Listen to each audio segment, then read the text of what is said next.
여러분, 승리와 패배의 거리는 얼마나 될까요? 성공과 실패의 간격은 얼마나 될까요? 한 끗 차이일 것 같습니다. 맞습니다. 자, 열왕기상 18장에는 엘리야가 갈멜산에서 바알과 아세라 선지자 850명을 대항해서 싸우는 장면 여러분 기억나시죠? 네. 네. 기억하실 거예요. 자, 열왕기상 18장에서는 엘리야가 갈멜산 정상에 서 있는 아주 장엄한 모습, 아주 말하자면 마음에 아주 뿌듯한 그런 장면이 18장에 기록되어 있습니다. 그런데 열왕기상 19장에는 이세벨의 위협을 피해서 도망가는 엘리야. 그래서 그 동굴에 숨어 있는 아주 초라하고 정말 보잘것없는 엘리야의 모습을 우리가 보게 됩니다. 자, 승리와 패배는요, 성공과 실패의 거리는요, 한 끗 차이예요. 다시 말하면 종이 한 장 차이입니다. 열왕기상 18장과 열왕기상 19장.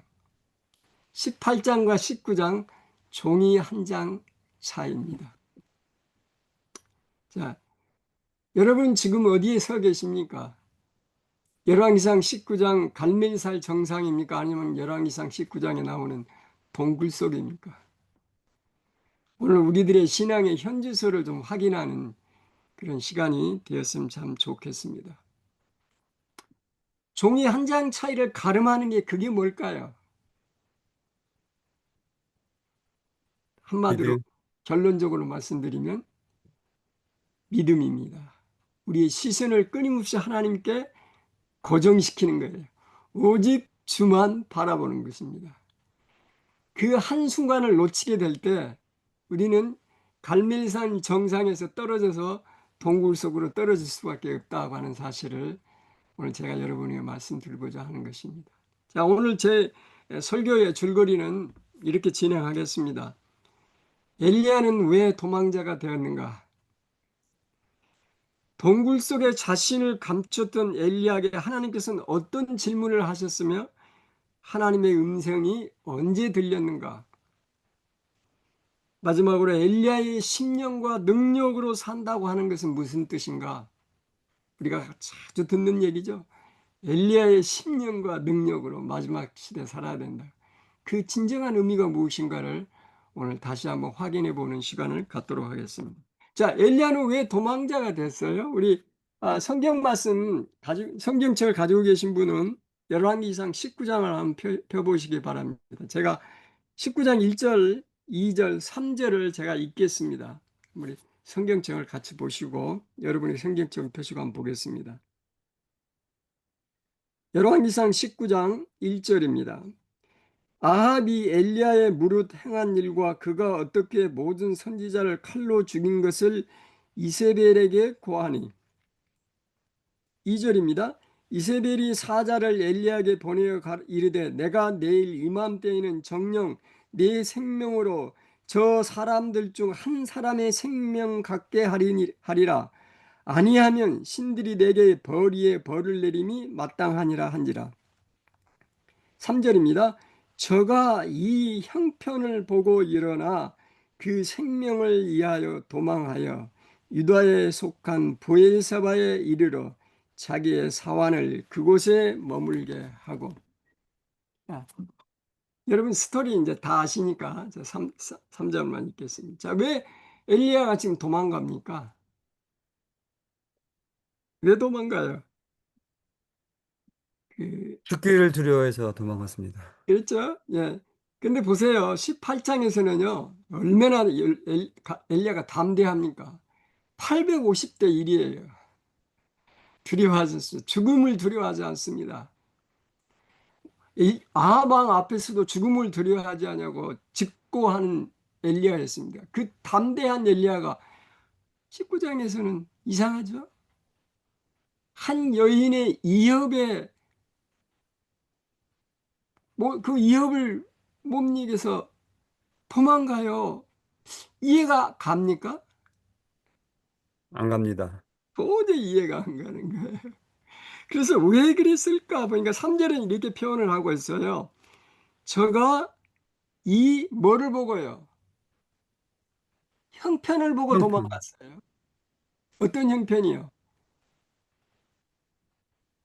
이게 조금 의문이에요. 어떤 형편입니까? 여러분 생각해 보세요. 아, 이세벨이 만약에 엘리야를 정말로 죽이려고 했다 그러면 편지를 보냈겠어요? 뭘 보내겠어요? 자객을 보내죠. 정말 죽이려고 마음을 먹었다면. 자객을 보내서 아마 현장에서 죽였을 거예요. 그런데 편지를 보낸 이유는 말씀을 해야 되겠죠. 이협이 빨리 합니다.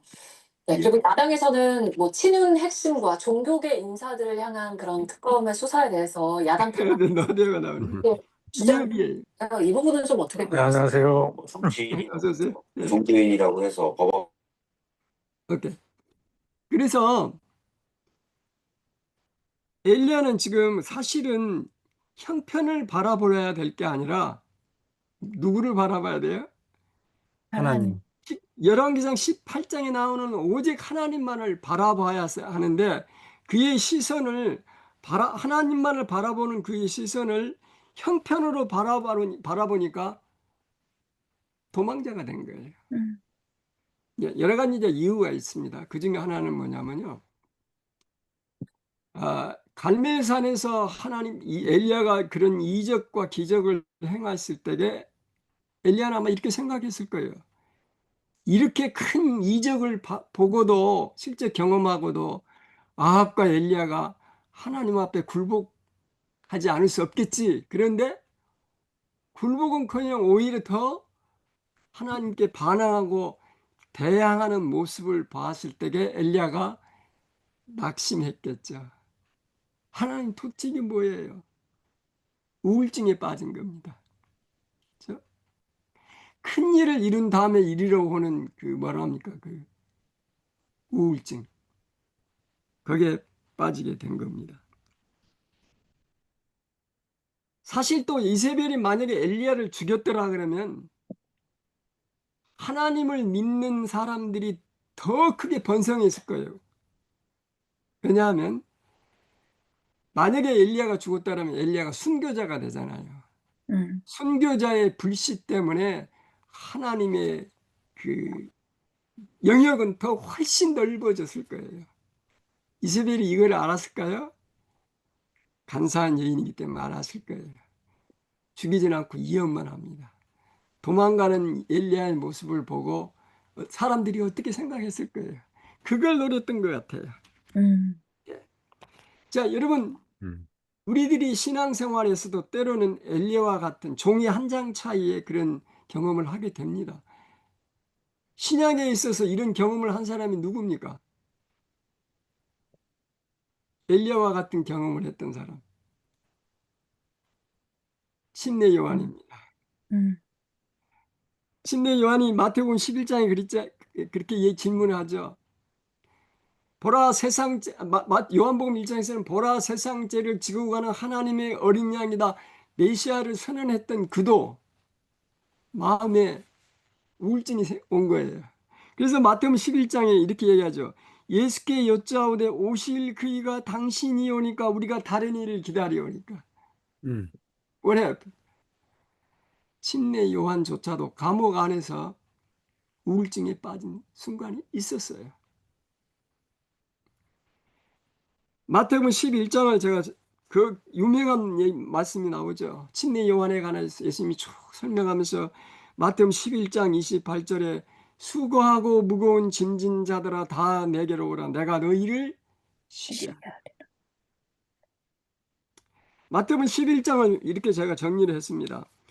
감옥에 갇힌 침례 요한에게도 쉼이 필요했다. 예수님께서 주신 쉼은 감옥 안에서도 누릴 수 있었다. 주님의 칭찬과 인정은 진정한 평안을 가져왔다. 소돔보다도 더 악한 형식적인 율법주의자들도 주님께서 주시는 힘이 필요하다. 우리가 예수님의 멍에를 매는 것이 아니다. 우리 자신이 예수님의 멍에가 되는 것이다. 그분이 우리 자신을 멍에로 매실 것이다. 그분께서 우리를 멍에로 매게 하시기 위해서는 우리는 그분에게로 두 손 들고 가야 한다.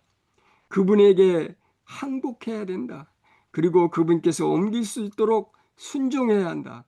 그분께서 무엇을 하시든지 전부를 맡겨야 한다. 커미트먼트입니다. 그러면 사랑의 멍에 율법 안에서 우리가 진정한 힘을 취할 수 있다고 하는 것입니다.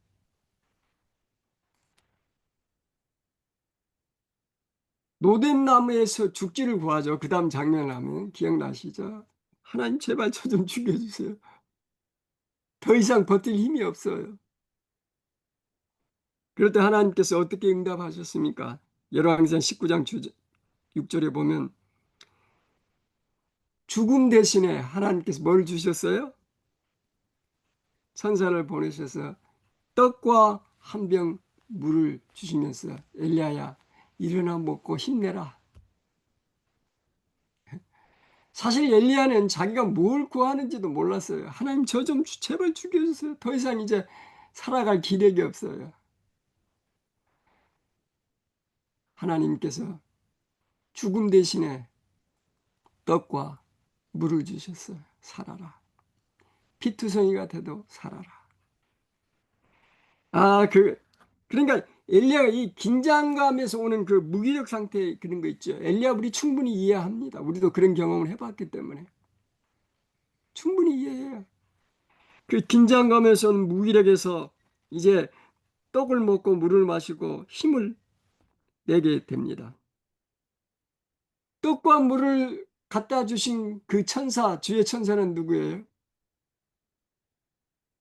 수고하고 무거운 짐진 자들아 다 내게로 내가 너희를 쉬게 하리라고 하는 예수님이세요. 아멘. 예수님이세요. 여러분 재미있는 사건이 신약에도 있습니다. 예수님이 엘리야를 찾아와서 힘을 북돋아주고 격려해 주죠. 그런데 신약에서요. 예수님께서 십자가의 그 고난을 앞에 놔두시고 그 심한 고통과 갈망 가운데 있을 때 누가 와서 예수님을 위로해 주죠? 말이. 마가복음 9장 뭐 신약도 마태복음 17장에 보면은 무슨 사건이에요? 변화산 사건. 변화산. 기억하시나요? 음. 변화산에서 누가 나타나요? 모세 엘리야. 모세하고 누구요? 엘리야가 나타나요. 엘리야가 나타나서 우리 주님께 위로합니다. 우리 주님도 육신의 몸을 가지셨기 때문에 위로가 필요했던 분이에요. 아멘. 가장 위대한 신앙의 거인들도 인간의 위로가 필요할 때가 있습니다. 물론 하나님의 평안이죠. 주님께서 주신 평안이죠. 그 평안이 사람을 통해서 전달된다니까요. 아멘. 수고하고 무거운 짐진 자들아 그들 가운데는 선교사들과 사역자들이 있습니다. 여러분 말 한마디라도 위로하고 격려해 주시기 바랍니다. 아멘. 그것이 우리가 하늘로 함께 가는 길입니다. 자, 그 장면을 제가 보면서 저는 거기에 그랬습니다. 여기 마태복음 10장 제가 이거 보겠습니다. 오늘 얘기를 진지하게 하다가 셰어스킨을 놓쳤어요. 자, 마태복음 17장 8절에 변화산 사건이에요. 제자들이 눈을 들고 보매 오직 누구 외에는 아무도 보이지 않아요. 예수 외에는 아무도 보이지 않았어요. 우리 신앙의 정로는 신앙에서 우리가 성공할 수 있는 한 가지 딱 방법은 오직 예수만 바라보는 것입니다. 아멘. 누가복음 9장 29절 이 같은 사건에서 누가는 이렇게 기록하고 있어요. 기도하실 때 용모가 변화되고 그 옷이 휘어졌다 그랬어요. 예수님께서 기도하실 때 기도가 얼마나 중요합니까? 여러분 우울증이 오고 낙담이 오는 그런 상황이 있으면 기도하십시오.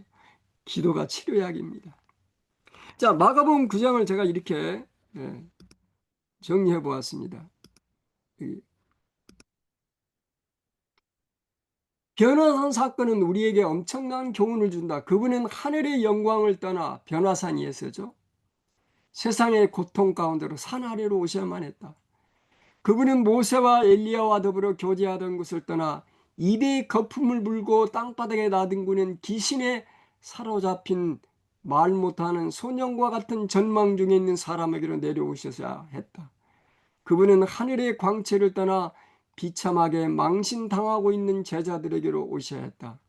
영적인 빛이 비춰올 때 그리스도의 종들의 생애도 예수와 함께 산 꼭대기에서만 보내어서는 안 된다. 그들에게는 저 아래 평지에서 해야 할 일이 있다. 사단에게 보내된 영혼들은 그들을 해방시켜줄 믿음의 말씀과 기도를 기다리고 있다. 오직 예수만 보여줄 수 있는 하루가 되게 하소서. 아멘. 이게 제 간증이었습니다. 마가복음 9장에서 느낀 저 간증입니다. 자, 이제 두 번째 질문을 제가 여러분에게 드리겠습니다. 동굴 속에 자신을 감추죠. 이제 40일을 가서 이제 동굴 속에 갇히고 있는데 하나님께서 거기까지 쫓아오셨어요. 예. 하나님께서 동굴까지 그 초라하고 누추하고 정말 그곳까지 하나님께서 오셨어요. 그렇잖아요, 여러분. 내가 사는 이곳에 이대하신 하나님, 우주의 하나님이 어디까지 오셔요?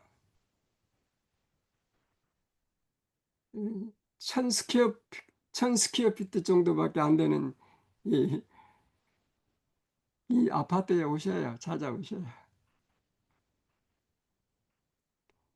어디까지 가시냐? 또 어디로 가시냐면요. 집이 없어서 그냥 길거리에 한 평 되는 그 길거리에 깔고 누워있는 그곳에도 가셔요. 그런 하나님이십니다. 그 동굴에 찾아오셨어요. 엘리야야. 그럼 말씀하셔요. 네가 왜 여기 있느냐? 그렇게 질문을 하십니다. 그러면서 동굴을 입고 산에 좀 서 있어라. 내가 네에게 할 얘기가 있다. 그 장면이 나오죠? 그때 하나님께서는 어느 가운데 나타나셨습니까? 언제 나타나셨어요? 하나님의 음성이 언제 들렸습니까? 엘리야가 그 산 위에 딱 나 있는데 강한 바람이 바위를 쪼갤 정도로 큰 바람이 얼마나 세게 불었겠습니까? 그 속에도 하나님 나타나지 않으셨어요. 그런 다음에 지진이 났어요. 그 속에서도 하나님의 음성이 들리지 않았어요. 그 다음에 지진 후에 불이 붙었어요. 불 가운데서도 나타나지 아니하셨어요. 하나님의 음성이 언제 들리셨나요? 새벽에 엘리야야 새벽에. 여기 이런 말씀이 있습니다. 보겠습니다. 엘리야는 하늘에서 불이 내려오게 하고 바알의 선지자들을 죽임으로써가 아니라 하나님의 영이 죄인들의 굳은 마음을 부드럽게 하고 누그러뜨리는 조용한 일을 통해 하나님을 섬기는 일에 가장 큰 성과를 볼 것이었다. 하나님의 사업에 큰 성과를 가져오는 것은 반드시 웅변이나 논리나 학문만이 아니라 성령의 조용한 활동으로 말미암다. 여러분, 하나님께서는 때로는 폭풍 가운데 욥에게 나타나신 것처럼 폭풍 가운데도 나타나시지만 그러나 조용한 시간에 세미한 음성으로 조용하게 다가오시는 분이십니다. 우리의 형편에 따라서 그렇게 하셔요. 조용한 시간에 하나님과 함께 기도하는 시간을 가지시고 하나님의 음성을 들으시기 바랍니다. 아멘. 내가 여기 왜 있느냐? 엘리야가 뭐라고 답변했습니까? 여러분 잘 아시다죠. 하나님, 제가 하나님을 위해서 얼마나 열심인지 아시죠? 특심이라 그랬어요. 특심. 특별한 열심. 아시죠? 그런데 하나님, 만약에 이세벨에 의해서 나까지 죽임을 당하면 하나님을 위해서 일할 사람이 누가 있습니까? 나밖에 남지 않았어요. 하나님께 항의하듯이 대답합니다. 하나님 뭐라 하셨어요? 하나님 뭐라 하셨어요? 때로는요, 우리가 교회에서요, 그런 일이 있죠. 뭐 그런 일이 있어서는 안 되지만 간혹 그런 교회가 있습니다. 내가 아니면 이 교회 당장 쓰러져 라고 생각하면서 교회에서 크게 행사하시는 분들이 더러 있지요. 들어 있습니다. 그래서 교회가 문제가 생기죠. 내가 아니면 이 교회 쓰러져. 아니에요. 천만의 말씀이죠. 하나님 뭐라고 말씀하셨어요? 엘리야야, 너 말고도 몇 명이 있다 그랬어요? 기억나시나요? 너 말고도 몇 명이 있다. 700명, 700명이었던가요? 자, 봅시다. 한번 이게 재밌으니까 한번 보겠습니다. 18절이에요. 19장 18절. 그러나 내가 이스라엘 7,000명. 가운데 몇 명이요? 7,000명.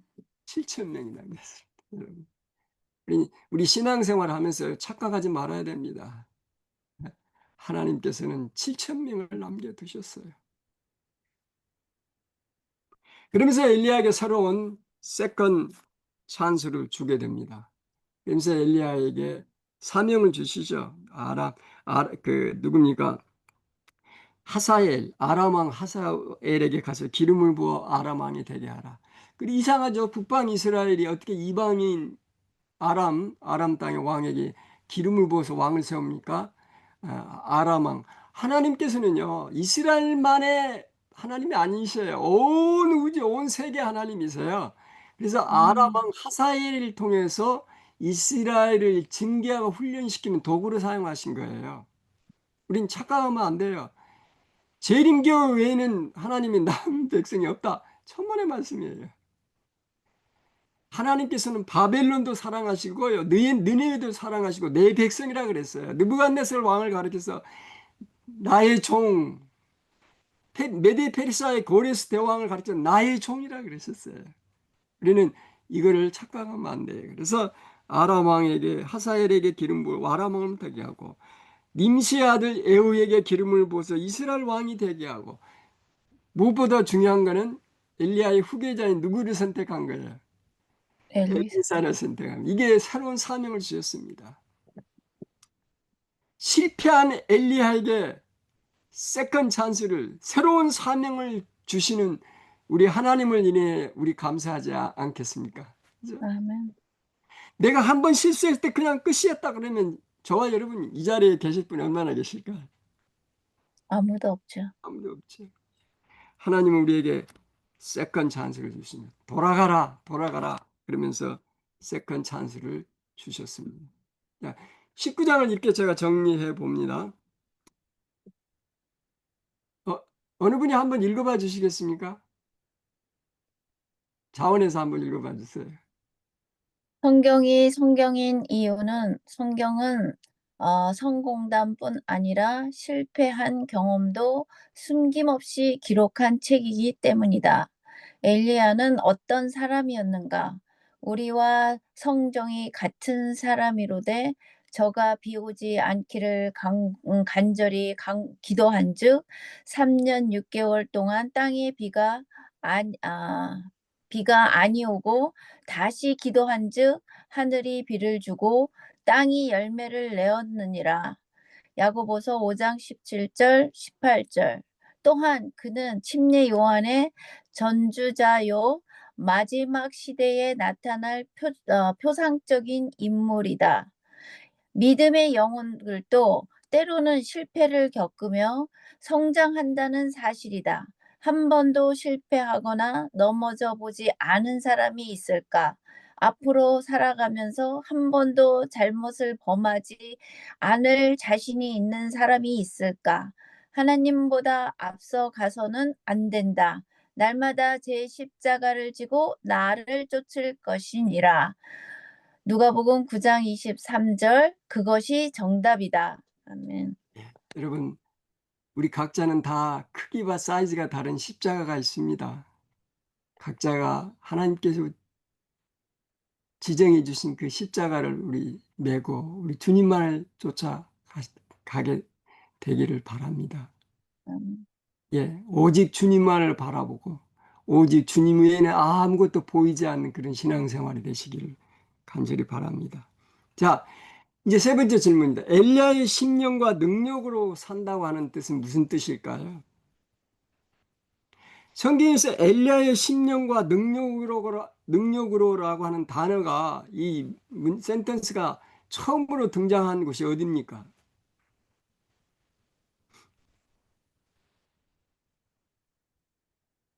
답을 드리겠습니다. 어디죠? 누가복음 1장 17절. 누가복음 1장 17절입니다. 저가 또 엘리야의 심령과 능력으로 주 앞에 앞서가서 아비의 마음을 자식에게 거스리는 자를 의인의 슬기에 돌아오게 하고 주를 위하여 세운 백성을 예비하리라. 여기 저는 누구고 여기 주는 누구예요? 저는요 침례 요한입니다. 주는 예수님이에요.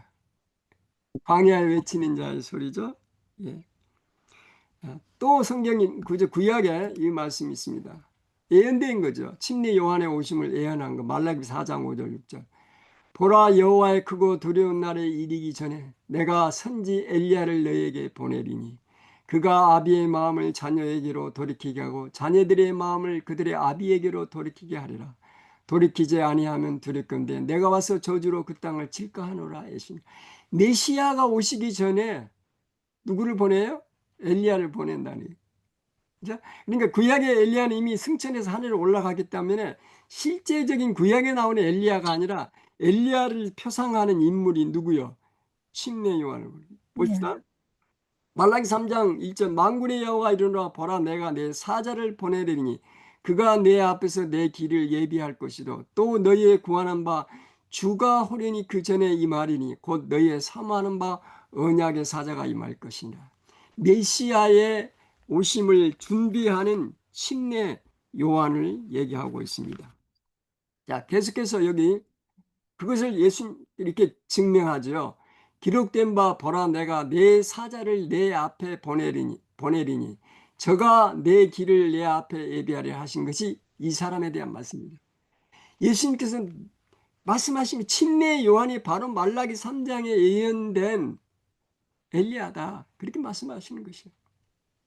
11장 14 계속해서 만일 너희가 즐겨 받을진대 오리라 한 엘리야가 곧 이 사람이라. 이 사람이 누구? 침례 요한이 예수님께서 확증해 주신 것입니다. 침례 요한의 사명입니다.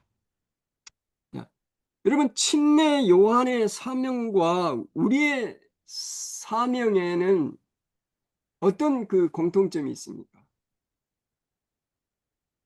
침례 요한의 사명은요 전주자죠. 메시아 앞에 나가는 전주자, 앞에 서는 그 전주. 그 다음에 전령입니다. 기별을 전하는 사람, 전령이에요. 전주자와 전령으로서의 역할이 침례 요한의 역할입니다. 그래서 그는 첫 번째로 말하기를 뭐가 임했다? 천국이 임했다. 다시 말해 예수님이 오신다는 은혜의 왕국을 얘기하는 거죠. 예수님이 오신다는 거죠. 메시아가 오신다는 거예요. 그래서 전주자, 메시아의 출현이 임박했음을 알리는 것입니다. 그러므로 두 번째는 회개하라는 거예요. 하나님 앞에 돌아오라는 것입니다. 죄에서 돌이키라고 하는 호소예요. 그 다음에 메시아의 기별에 그들이 받았다는 증거로서 뭐를 행했어요? 침례를 베풀었습니다. 자, 침례 요한 전주자와 전령으로서 사명은 마지막 시대에 살아가는 우리들의 역할과 같은 것입니다. 여기 침례 요한이 그리스도의 초림을 위한 전주자와 전령의 역할을 하였듯이 우리는 그리스도의 재림을 위한 전주자와 전령의 역할을 해야 한다. 그래서 우리의 기별은 뭐예요? 주님이 오신다는 거죠. 그래서 우리는 재림 성도예요. 주님이 오시니까 어떻게 된다? 준비해. 준비해야 되는데 어떤 준비예요? 하나님께 돌아가는 준비예요. 그래서 계시록 14장에 나오는 새 천사의 기별이 그게 전령이에요. 그게 기별이에요. 우리가 전해야 할 기별. 창조주 하나님을 경배하라. 심판하실 시간이 이르렀으니 주님이 오실 거니까 창조주 하나님께 돌아오라는 거, 경배하라는 것이. 짐승을 경배하지 말고 창조주 하나님을 경배하라는 거예요. 그게 기별이에요. 그 다음에 우리는 어떻게 해요? 예수님이 분부하신 마태복음 28장에 있는 나오시는 사람들에게 돌아온 자들에게 뭐를 베푸는 거예요? 침례를 베푸는 것입니다. 하나님의 백성을 삼는 것이죠. 이것이 우리의 사명이에요. 마지막에. 침례 요한이 초림을 위해서 사명을 받았다면 우리는 재림을 위해서 사명을 받은 사람들이에요. 어떤 면에서 저와 여러분은 침례 요한입니다. 침례 요한, 다시 말하면 엘리야예요. 그래서 엘리야의 심령과 능력으로 산다고 하는 것은 바로 이런 뜻입니다. 선지자가 이사야도 이렇게 얘기했죠. 이사야 40장 3절에도 광야에 외치는 자의 소리라 그랬죠. 거기 보면은 마태복음 3장 3절에 이사야의 말씀을 인용하고 있어요. 저는 선지자 이사야로 말씀하신 자라 일렀으되, 이사야가 말씀하신 자, 이사야 40장 3절에 나온 얘기를 인용하는 것입니다. 광야에 외치는 자들과 소리가 있어 가로되 너희는 주의 길을 예배하라. 그의 첩경을 평탄케 하라 하였느니라. 그런 말씀하셨어요. 회개하라. 회개하라고 하는 그런 마음의 변화죠. 뿐만 아니라 방향 전환입니다. 가던 길을 돌이켜서 새로운 길로 가는 것이에요. 이게 회개예요. 전적인 회개입니다. 그 다음에 침례 요한은 단지 소리였습니다. 소리. 어떤 소리요? 메시아를 가리키는 소리였습니다. 하나님의 말씀에 주목하는 소리였습니다. 침례 요한의 사명을 한번 보세요. 광야에서 외치는 자의 소리였어요. 단순히. 그죠? 가죽 옷을 입었어요. 그다음 화려한 옷 안 입었어요. 그가 왕국에 있지 않았어요. 광야에 있었어요. 나시리로 태어났어요. 침례 요한의 삶은 모든 것을 다 그리스도의 초림을 준비하는 삶에 집중했습니다. 네, 마태복음 3장에 있는 말씀을 이렇게 또 한번 정리해 보았습니다. 자, 이것도 어느 분이 우리 박대화 집사님 한번 읽어봐 주세요. 네, 읽겠습니다. 상령과 단상. 마태복음 3장 말씀입니다. 그는 그리스도의 초림을 위하여 길을 예비함으로 주의 재림을 위하여 백성을 준비시킬 자들의 한 표상이었다. 침례 요한은 광야에서 외치는 자의 소리였다. 나도 소리가 되어야 한다. 첫째 소리는 분명해야 한다. 분명한 소리를 낼 수 있는 비결은 무엇인가? 그는 하나님을 바라보았기 때문에 사람을 두려워하지 않고 하늘이 보낸 기별자로 나갈 준비가 되어 있었다. 둘째, 소리는 얼굴이 없다. 그러나 요한은 백성들이 자기에게로 오는 것을 보았을 때에 모든 기회를 이용하여 그들의 믿음을 오실 그분에게로 돌리기 위해 노력했다. 셋째, 소리는 메아리 되어 돌아온다. 나무의 가치는 그 나무의 이름보다도 그 나무의 열매로 결정된다. 분명한 소리로 다시 오실 예수님의 얼굴을 가리키는 열매 맺는 재림 성도로 살고 싶다. 아멘. 저와 여러분은 소리입니다. 소리의 세 가지 특징이 제가 말씀드렸죠. 첫째는 소리는 분명해야 합니다. 그렇죠? 예, 타협할 수 없는 것입니다. 하나님의 나라와 세상의 나라는 타협이 되는 게 아니에요. 분명히 말해야 됩니다. 분명한 소리는 분명해야 되고요. 그죠? 알아듣도록 얘기해야 됩니다. 두 번째는 소리는 뭐가 없어요? 얼굴이 없습니다. 침례 요한은 오직 소리였어요. 누구를 가리키는? 예수 그리스도를 가리키는. 그래서 그는 흥해야 하겠고 나는 망해야 하리라. 예수 그리스도는 인크리스 증가해야 되고 나는 디크리스. 그의 사명입니다. 소리는 얼굴이 없습니다.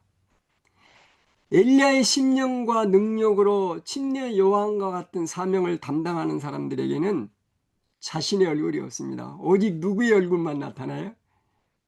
예수님의 얼굴만 나타나게 합니다. 그다음에 세 번째, 소리는 반드시 메아리가 되어 돌아옵니다. 결과가 있어요. 이 땅에서 받지 못하는 상급은 어디에 가서 받아요? 하늘에 가서 받을 겁니다, 여러분. 여기서 이 땅에서 받아버리면 하늘에 가서 받을 게 없어요. 이 땅에서 받는 게 좋아요? 하늘에 가서 받는 게 좋아요? 하늘에 가서 받는 게 좋습니다. 이 땅에서 받으면 다 잿더미예요. 허사예요. 예. 소리는 분명해야 되고 얼굴이 없고 메아리 되어 돌아옵니다. 저와 여러분은 소리라고 하는 사실을 이 시간에 다시 한번 기억했으면 좋겠습니다. 자, 여기 이 말씀이 있습니다. 살아남는 이들을 우리 선지자께서 기록하신 198쪽에 요한은 엘리야의 심령과 능력으로 예수의 초림을 전파하기 위해 왔다. 나는 요한이 말세 엘리야의 심령과 능력으로 나아가 진노의 날과 예수의 재림을 전할 자들의 예표가 되는 것을 보았다. 예표가 되는 것을 보았다. 이 예표는 누구예요? 저와 여러분이에요. 예. 자, 엘리야의 심령과 능력이 의미하는 것을 제가 네 가지로 정리를 해 보았습니다. 첫째는요, 죽음을 두려워하지 아니하고 왕 앞에서 죄를 지적하는 담대한 믿음입니다. 아합이 그랬죠? 열왕기상 18장 18절에 저가 대답하되 내가 이스라엘을 괴롭게 한 것이 아니라 당신과 당신의 아비의 집이 괴롭게 하였으니 이는 여호와의 명령을 버렸고 당신이 바알을 쫓았습니다. 엘리야가요, 말 한마디면 죽음을 당할 수도 있는 그 왕 앞에서요, 아합 왕이 그럽니다. 내가 이스라엘을 괴롭힌 게 아니라 바로 당신이 이스라엘을 괴롭히는 사람이라고. 당신이 바로 하나님의 명령을 어기는 죄를 범하고 바알을 섬기는 죄 때문에 이스라엘이 이렇게 고통을 당하고 있다고 직언을 합니다. 죽음을 두려워하지 아니하고 왕 앞에서 죄를 지적하는 담대한 믿음, 이것이 바로 엘리야의 심령과 능력으로 사는 것을 의미합니다. 제가 참 좋아하는 예언의 구절 가운데 이런 말씀이 있습니다. 교의 57페이지에 인류의 가장 큰 결핍은 인물의 부족이다. 그 인물이란 매매되지 않는 사람, 심령이 진실하고 정직한 사람, 죄를 그대로 죄라고 부르기를 두려워하지 않는 사람, 마치 나침반의 바늘이 틀림없이 남북을 가리키듯이 양심이 그 의무에 충실한 사람, 비록 하늘이 무너질지라도 옳은 일을 위하여 굳게 서는 그런 사람들이다. 그런 사람들이 누구예요? 한번 스스로 자문자답해 보시기 바랍니다. 이런 품성은 우연히 형성되는 게 아니죠. 우리는 그렇다고 또 어떤 순간에 한순간에 어떤 특별한 은혜나 하늘의 어떤 기적으로 이루어지는 것도 아닙니다. 매일 매순간 날마다 우리 각자에게 주어진 십자가를 지고 주님을 따라가는 걷기와 끊임없는 연습, 수련, 그 결과로 생기는 것입니다. 품성은, 진정한 품성은 위기의 때 나타나죠. 평소에는 잘 모릅니다. 그래서 저는 늘 그럽니다. 주님 오시는 그날에 내가 어디에 설 것인가 하는 것은 오늘 내가 어디에 서 있느냐가 결정한다. 그런 마음 심정으로 매일매일 살아갑니다. 오늘 내가 살아가는 모습이 장차 내가 어떻게 되어져야 되는가 모습을 미리 보는 거예요. 자, 두 번째는요. 엘리야의 심령과 능력으로 살아간다고 하는 뜻의 두 번째 의미는 백성들을 회개케 하여 하나님께로 돌이키려고 하는 간절한 마음을 갖는 마음으로 살아가는 것입니다. 남을 위해 중보기도. 열왕기상 18장 21절 엘리야가 모든 백성에게 가까이 나아가 이르되 너희가 어느 때까지 두 사이에서 머뭇머뭇하려느냐 여호와가 만일 하나님이면 그를 쫓고 바알이 만일 하나님이면 그를 쫓을지니라 하니 백성이 한 말도 대답하지 않은 거죠. 부모가 곁길로 가는 자식을 돌이키기 위해서 애타는 마음으로 엘리야는 자신의 백성, 이스라엘 백성들을 애타는 마음으로 이렇게 호소하는 것입니다. 하나님께로 돌이키려고 하는 이 애타는 마음, 간절한 마음, 불붙는 마음이죠. 갑자기 생각이 납니다. 열왕기상 3장에 솔로몬의 유명한 재판이 있죠. 두 여인의 이야기 기억나시죠? 네. 하룻밤에 아기를 낳았는데 한 아이가 깔려서 죽었어요. 그러니까 옆에 있는 여자가 그 아이를 가로채가 내 아이라 그러잖아요. 아침에 일어나 보니까 자기 아이가 아니거든요. 그래서 서로 자기 아이라고 싸웁니다. 그럴 때 솔로몬 앞에 나가서 재판을 하잖아요. 솔로몬이 뭐라 그랬어요? 그렇게 서로 싸우지 말고 칼을 가져와라. 반쪽으로 쪼개서 서로 반씩 갈라가라. 나눠 가져라 그럽니다. 그럴 때 한 여인은 뭐라 그래요? 그렇게 하세요. 네 것도 되게 말고 내 것도 되게 말자. 그렇게 하라 그러는데. 근데 한 여인은 뭐라고 해요? 그 마음에 어떻게 했어? 불 붙는 것 같아서 불 붙는 마음으로 뭐라고 그러냐면 왕이시여 제발 죽이지 마시고 저에게 주세요. 누구가 진짜 여인이에요?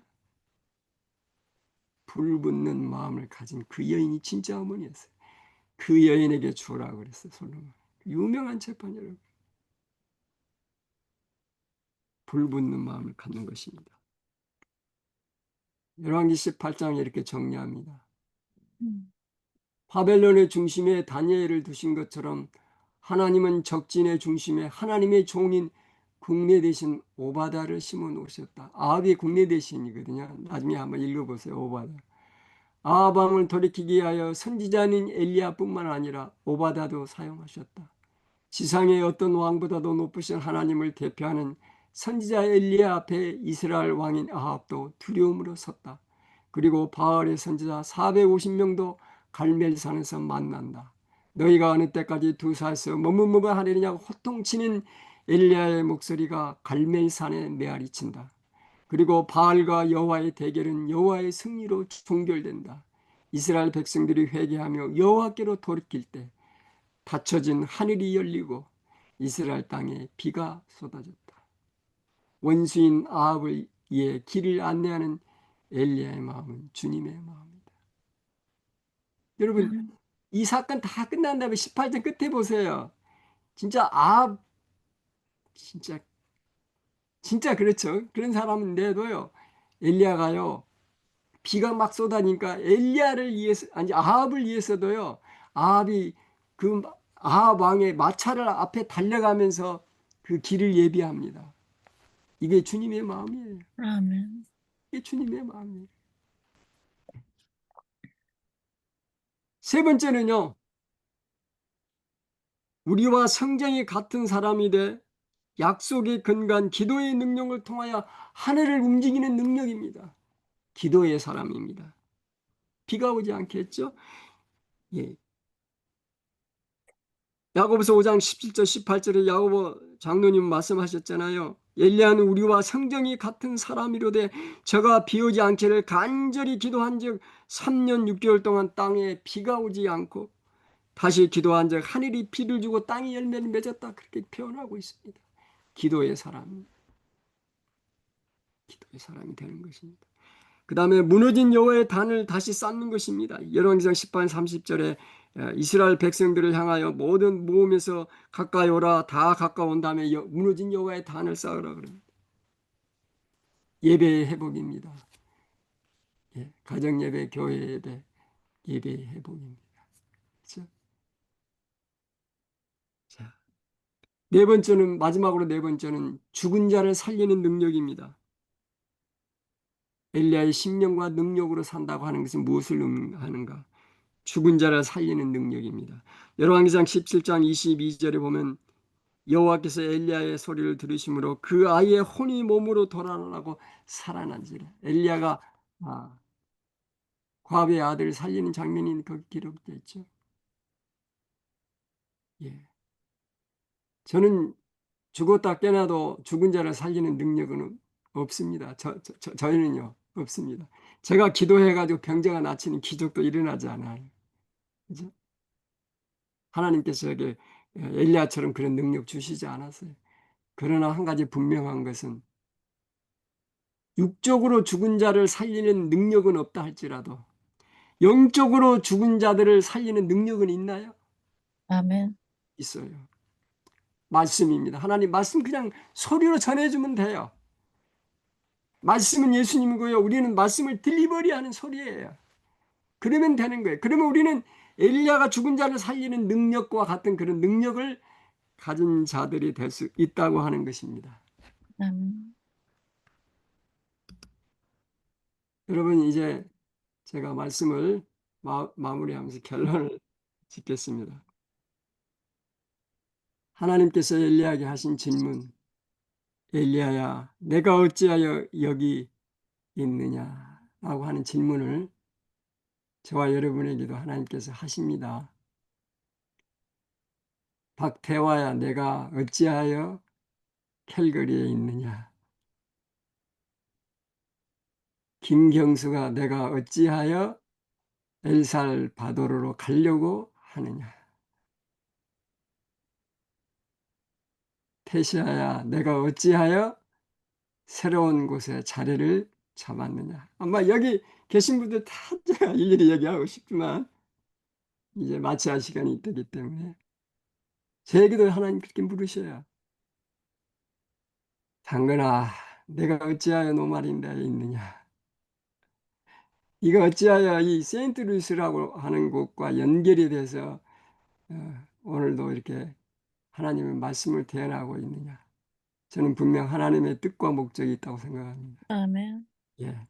여러분 각자에서 하나님이 들려오신 하나님의 음성에 답을 하시면서 오늘 하루 행복한 안식일 보내시고요. 마지막 시대에 엘리야의 심령과 능력으로 힘있게 또 한 주일을 사시게 되시기를 바라면서 오늘 말씀을 마치도록 하겠습니다. 아멘. 아멘. 감사합니다, 목사님.